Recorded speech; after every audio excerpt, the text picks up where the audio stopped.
Hello and welcome back to Without a Cave in the World. I just enchanted my helmet. What did I enchant it with? Respiration 1. Whoops. So not the best.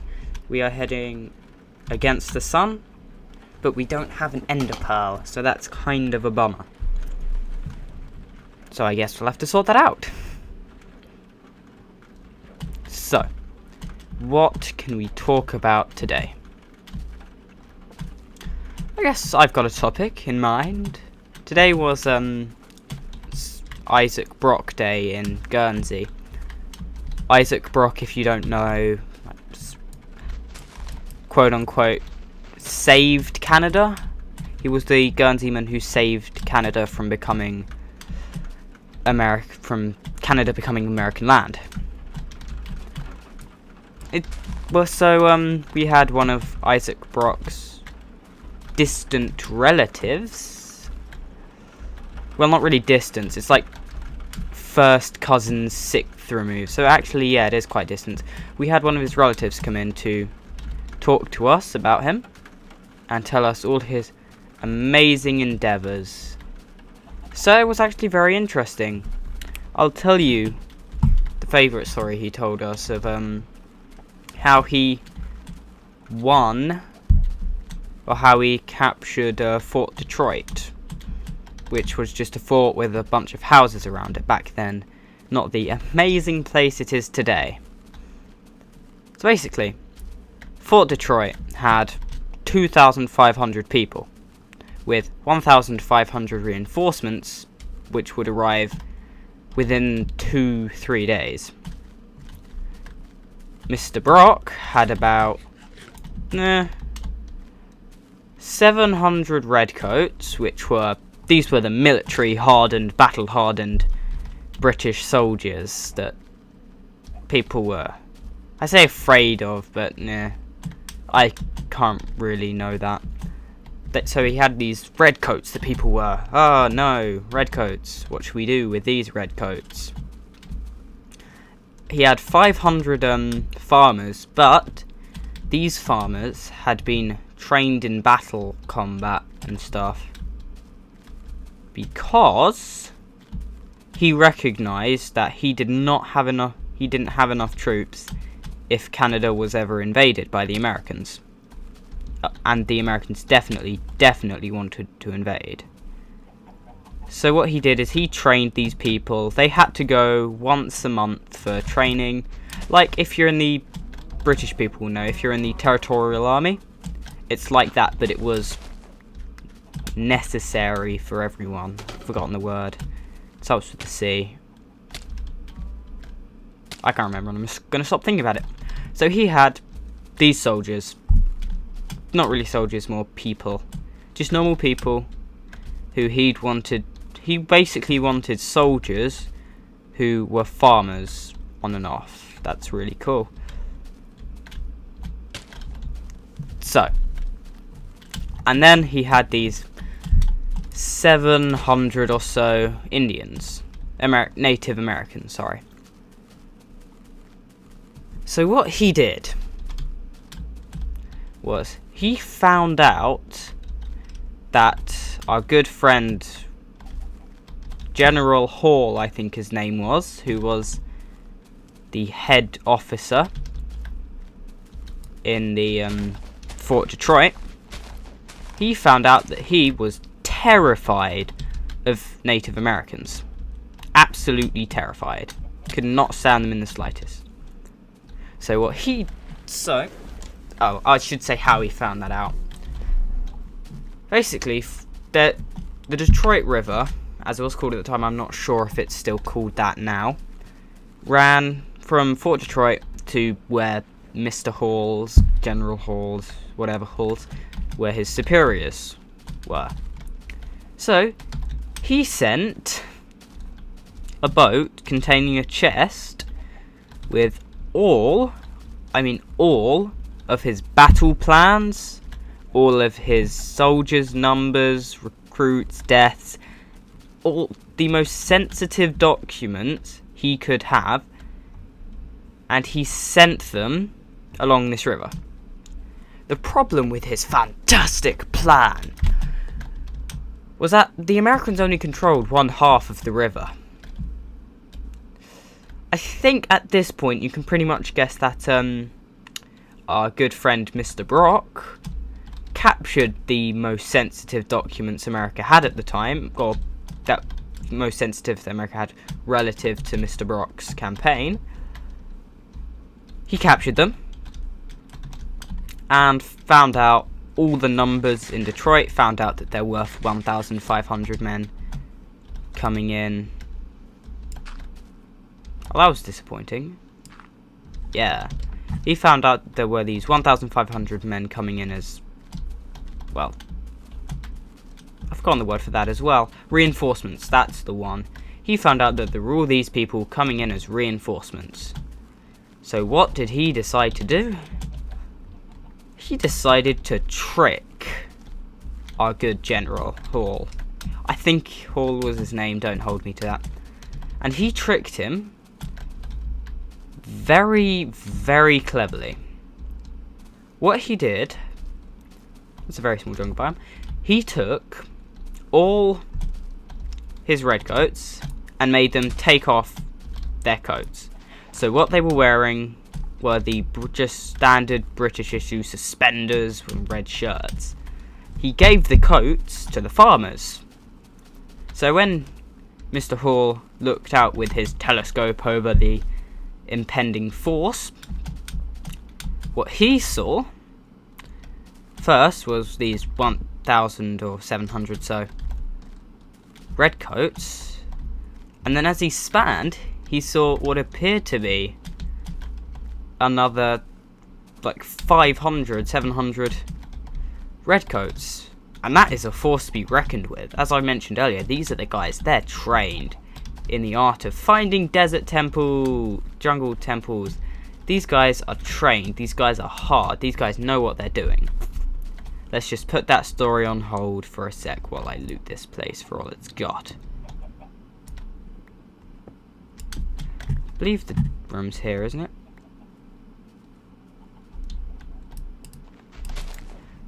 Arrows. Ooh.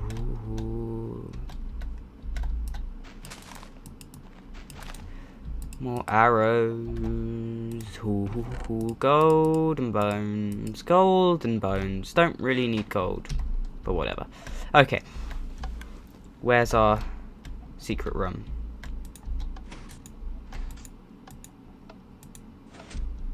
Okay, so it's on that side.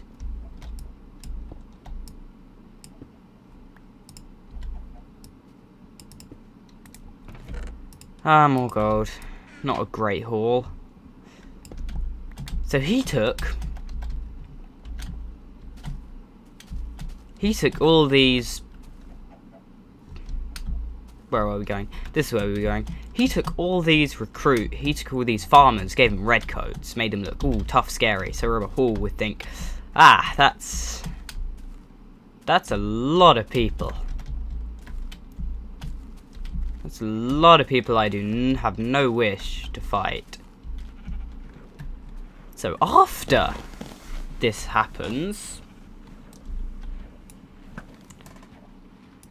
he then turns to the Indian chief, and they come up with a plan, which I want to say sort of comes out from the knowledge, that arises, that's the one, arises from the knowledge that our good friend, not our friend Hall, is terrified of Indians. Brock has the idea, along with the chief, who was also a brilliant strategist, to get the Indians to run through a forest and look like they're hiding, when in actual fact, they're not hiding at all. Okay, here we go. 2 of them. This could be good. Or I could die. Either one, you know. Holy shit, 3. No. Yes! Yes. Okay, what can we get rid of? That.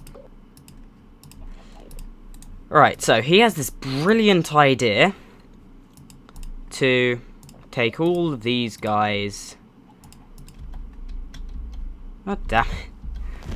So, he took the Indians and he made them run through on the edge of a forest and through a clearing, but make it look like they were hiding, but so they could be seen. And so, when they saw the Indians running through the forest, where there were like only 700 of them, the Americans started counting them. And what Brock got the Indians to do was sort of skirt around back through the edge of the forest and run around in a big circle.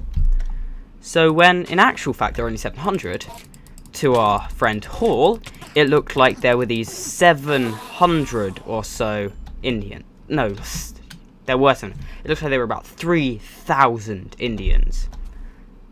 And for a guy who's terrified of them, this is too much. 3,000 Indians? He's looking at a force with 1,500 redcoats and 3,000 Indians. He's terrified.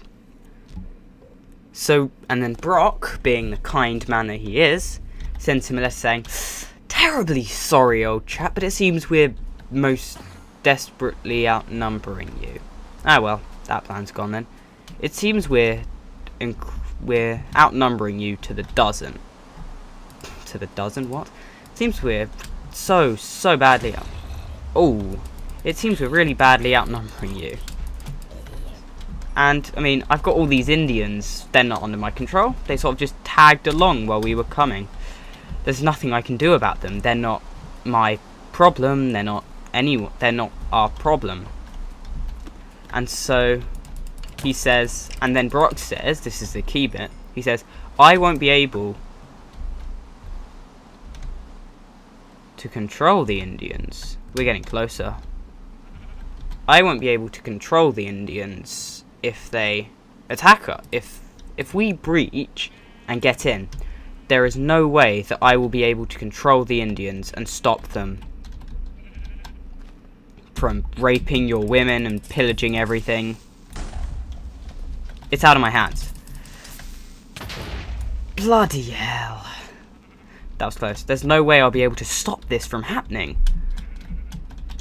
And so, Hall sort of has a double take of this situation, knows that they're desperately outnumbered, or thinks that they are. So, he sends back a letter saying, "Give us 2 days to let us pack up, and then the fort is yours." But Brock's smarter than this. Brock knows that there are these 1,500 backup soldiers. Fucking hell. Seriously, how have I forgotten this twice now? Brock knows that there are these other guys. Ah, no. No, you don't. Brock knows that there are these reinforcements coming, and that could pose a massive problem for them.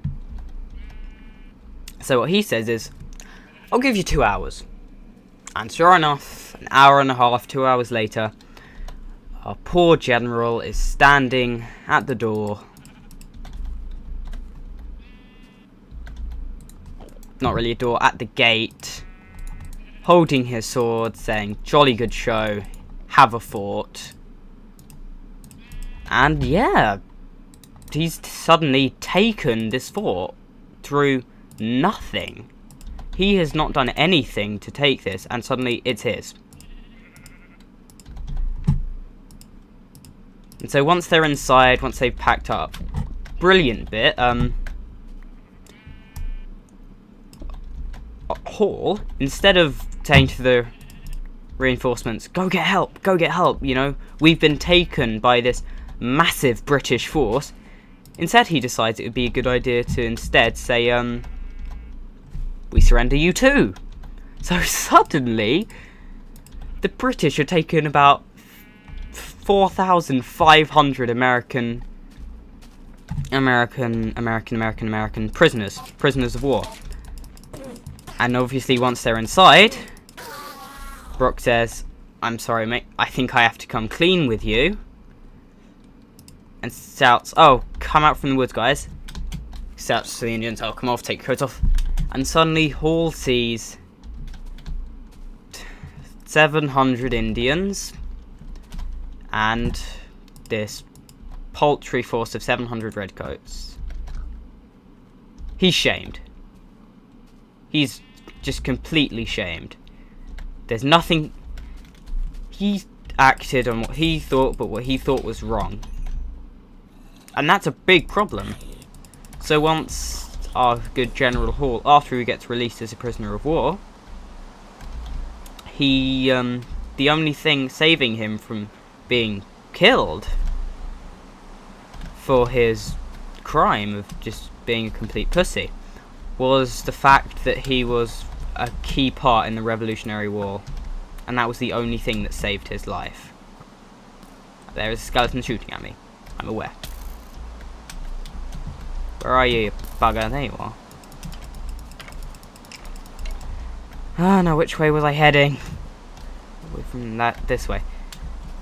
Yeah, so this guy is shamed. Brock gets the entire thing where Detroit is, which I think was Michigan. Although I'm probably wrong on that. My brother knows a lot more about American history than I do.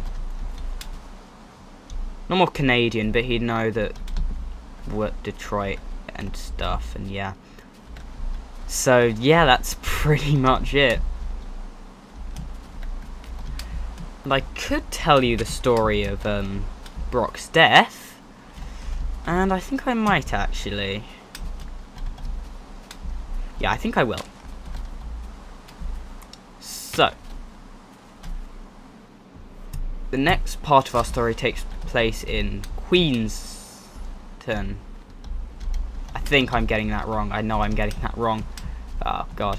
Let's say Queenston. And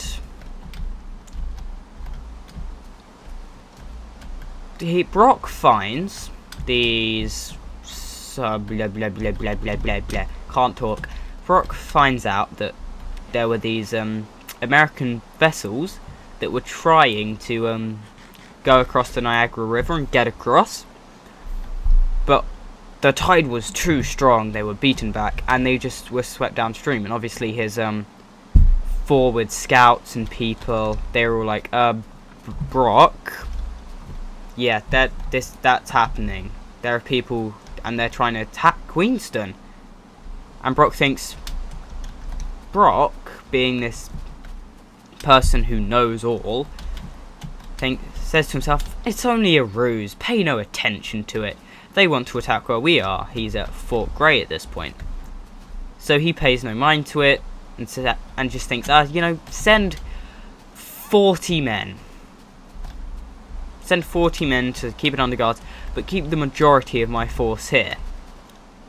So that happens, and 2, 3, however many weeks later, an envoy comes in at 4 o'clock in the morning from Queenston Heights Potatoes, and says to Brock, wakes him up 4 o'clock in the morning, says, we've got a problem. Queenston is under attack. There are these 6,000 American troops coming over. And Brock, still thinking he's correct, says to himself, I'll go over and check it out. So he jumps on his horse and rides off, without telling any of his troops that what's happening, and anything of that sort. And when he gets to Kingston, no, it is Queen, it is definitely Queen. When he gets there, suddenly he looks over and thinks, oh God, this wasn't a feign. So he rushes over to his envoy, blah, blah, blah, blah, blah, blah, blah, and says, quick, go and get the troops. Go and get the troops from Fort Grey. And you've got to think that at this point it was about 7 o'clock in the morning. And that Fort Grey was about 8 miles away, and you're talking about marching, there were 400 people. You're talking about marching 400 people over to this, Queenston to rescue the situation and try and stop the American forces from taking it. And at this point, when Brock's still at Queenston, he sees that the 40 men, horrifically outnumbered 40 men, we're getting closer, we're getting much closer. He sees that these men they're sort of keeping a battery emplacement and trying to take out what boats one by one as they cross the river. And it's working. They last for about 2-3 hours. They last for a couple of hours and take out about 500 American troops that are trying to cross the river. And that's when there's this massive scream from behind them, and they see about 400 American troops running at their battery emplacement. And they think, oh god, we should probably get out of here. So what they try and do is destroy the cannon, but it fails. They can't destroy it in time. So at that point, all they can do is just stuff it and try and stop the Americans from being able to take control of it within half an hour, because if the Americans take control of it, then all of a sudden Brock is in this situation where instead of the cannon being pointed at the boat, it's suddenly pointed at them. And cannons are dangerous, as you probably know. We're really close. We're on top of it, surely.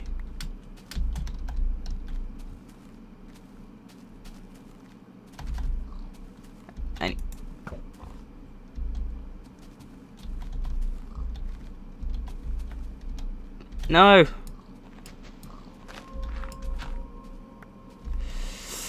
I'm gonna go down. If it's here, it's here. So Brock thinks to himself, we need to get that battery emplacement back. So what he does is he leads a charge up the hill. Literally, he charges up the hill with his 40 men. And he gets to 150 yards, and at this point... No! He gets to this point, and so this is the point where muskets start to be able to hit you and actually do damage, musket balls.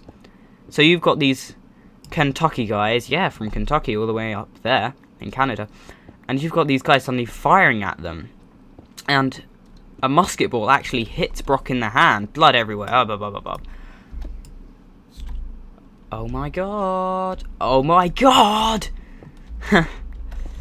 So you've got these musket balls being fired at Brock. And Brock, obviously at this point, he gets shot in his hand. But he keeps the charge going, you know. All for America. Stay strong, lads. We can do this.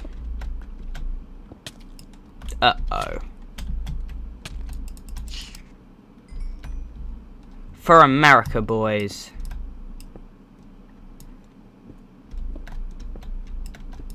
Not for America. What the hell am I talking about? So, he's charging. Do I have torches? Balls. So he's charging at the enemy.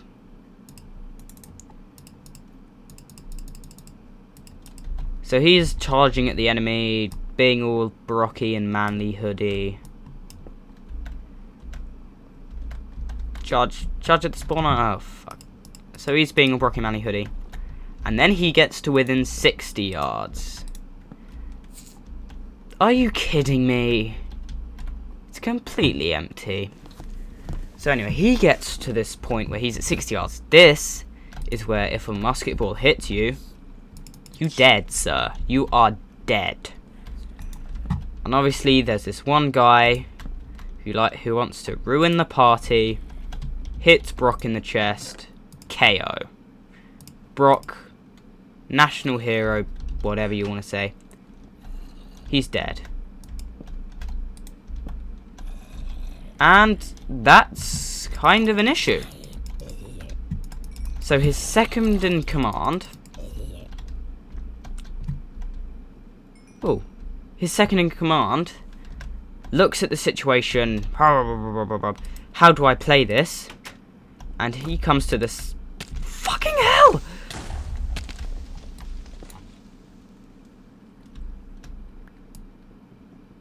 He comes to the same conclusion that Brock came to. That they have to take the battery emplacement back. No other solution. And, but he's smarter than Brock. He knows what to do. So instead of running up the hill, he charges on horseback. And naturally, he gets killed. This guy, he just gets killed.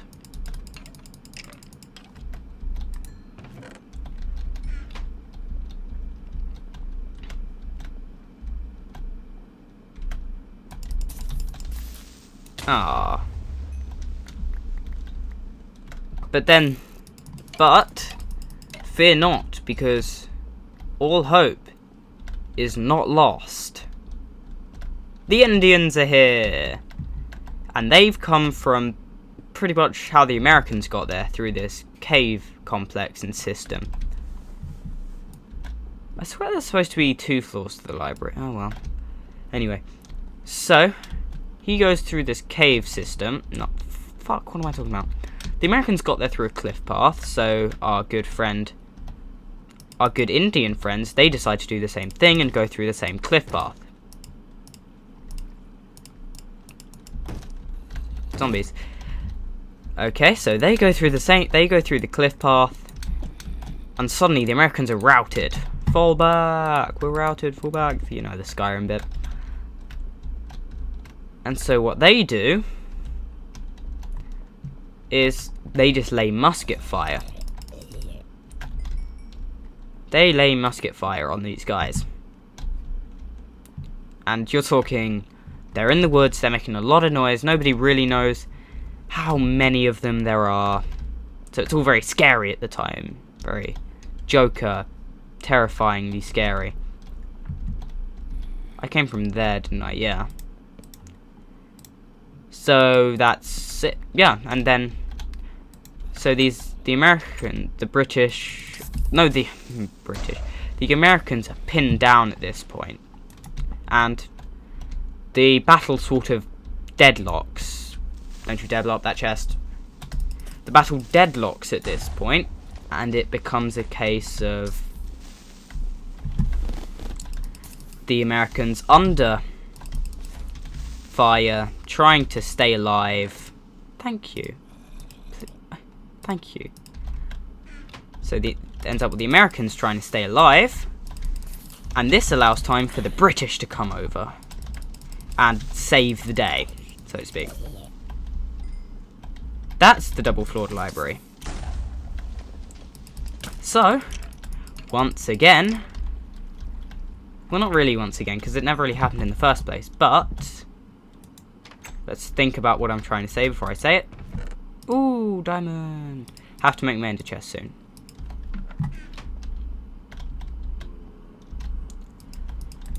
So, our friends there. Oh my god, I'm really just don't know what to say. Our good Indian friends, they arrive. I'm making a lot of noise.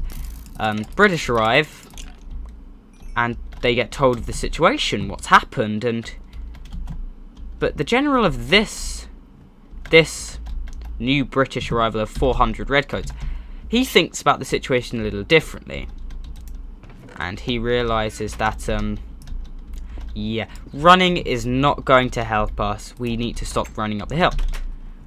So after these poor British soldiers have walked this like 8 kilometers to get there over 4 hours, he takes them for another 4-kilometer march to group with the Indians. So he does that, I guess. So he groups with the Indians, and the Indians tell him the situation. Oh, no, rather his men tell him the situation at the beginning, that, well, yeah, kind of, this guy kind of died. Brock's dead. That's a problem. There's a silverfish here. Or is there not? No. Okay. Brock's dead. Oh no, everyone panic. So, with Brock dead... Oh, fuck. What am I trying to say? Jesus Christ. I'm just going to destroy this spawner. Screw silverfish. I should probably keep it in case I ever want to make... When am I ever going to want to make a silverfish spawning machine? That's just pure stupidity. That is stupid. So, he thinks about it a different way. He thinks to himself, yeah, I'm not going to charge across. I'm not that stupid. So he goes around, and he meets up with the Indian chief with his 400 or so men. And he talks to the Indian chief, and they decide, yeah, might as well just do a full-out assault, you know? You take your fucking Apache, you take your Apaches, and you do it, you know? You take them. You go first, we'll be right behind you, that sort of thing. And at this point, obviously there are no Americans crossing the river. But during Brock and his second-in-command's charge, what they saw was a lot of blood, a lot of smoke, a lot of gunfire. And redcoats running up the hill. And so, these guys aren't battle-seasoned, these guys don't know what a fight is. And they just look at it and think, I am not crossing that river. And suddenly you've got these generals of the 6,000, and they cannot convince. They cannot simply convince these guys to cross the river. And it literally ends up with the guys having a choice between fighting or surrendering against the Apaches. They decide that they don't want to know if the Apaches live up to their name for a good reason. They decide that it would be best if they just off it, and they all jump off a cliff. They all jump off cliffs. Not even kidding. They just end it right there. So, and the British win the day, because if the Americans had crossed it, they wouldn't have won. There's no way they could have won. But the Americans didn't cross. That's the important part. And suddenly you've got this big Brock's... People look back and say, oh, Brock was stupid for running up that hill. What a British general would have done is said, hey, Captain, run up the hill and take it back. But because Brock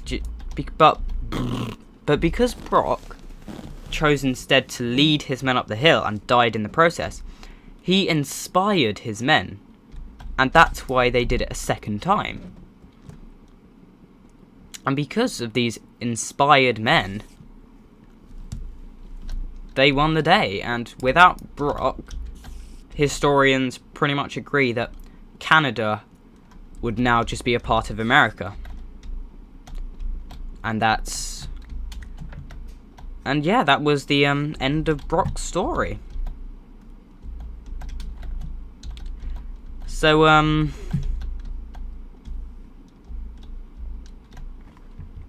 Without a Cave in the World is coming to an end soon.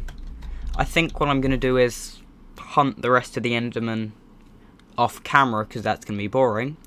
So the next episode will be me jumping into the Nether, but first let's set up a little base here.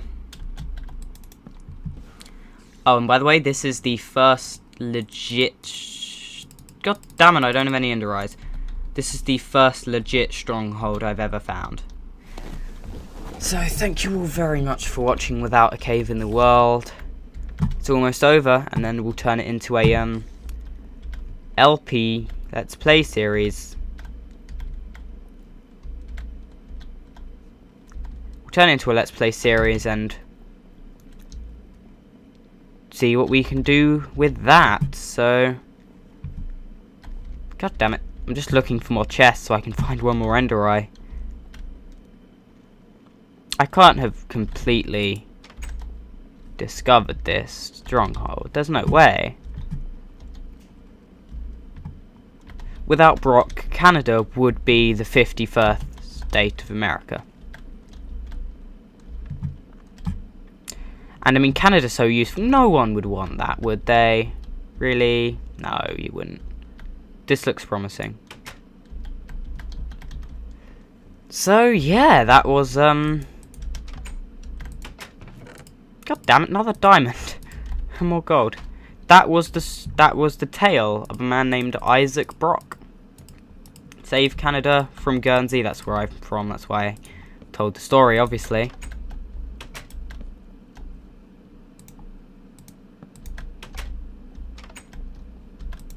So, yeah. That's pretty much it. And now we're just running around looking for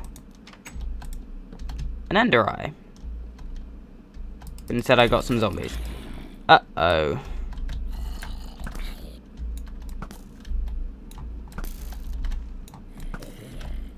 Eh.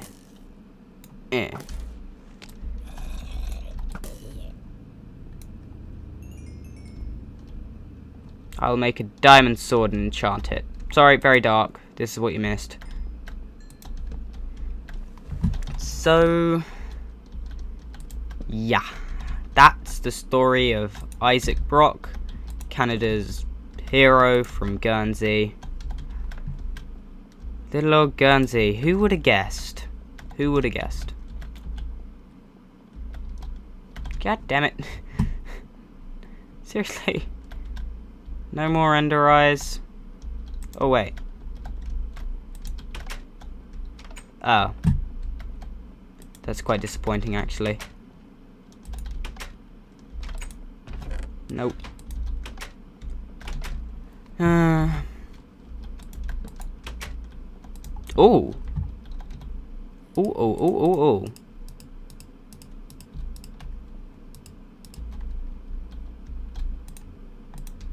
Should probably keep my strength up, you know.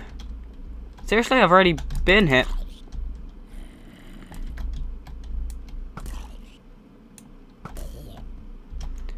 I'm gonna have to keep going until I run out of arrows, aren't I? Then welcome to finding where I died. Finding the portal room. Yeah, no.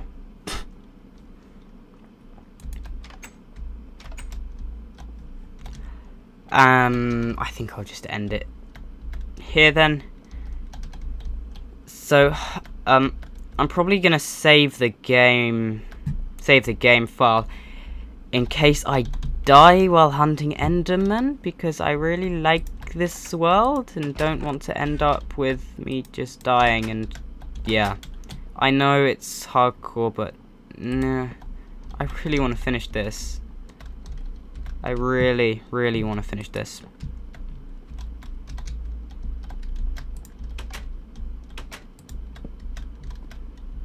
But hell, you know what? Why don't we just make this a 2-episode thing and I can talk about something else.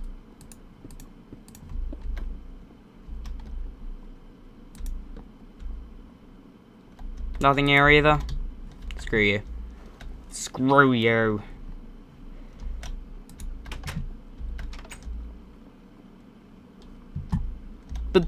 But yes, Isaac Brock, national hero, you heard all about him today. Unless you're Canadian, in which you will already know about him, because apparently every Canadian ever knows the man. Obviously they know him because he saved their country. Oh, okay, I know where we are now. So, once we're back at the portal room, I'll end it, and this will be a 40-minute episode, I guess, because I don't want to split it up.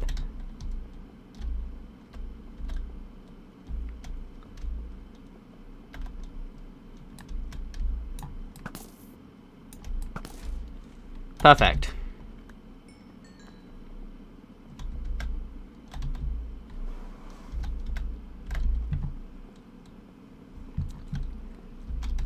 Awesome. Awesome, awesome, awesome. So, how many more ender paths do I need? I need 9. 9 Eyes of Ender. 10 if I want to make the ender chest hit. Okay, so thank you very much for watching. This is Phoenixlrd signing off. Without a cave in the world. We're so close to the end, guys. Just hold in there. Bye.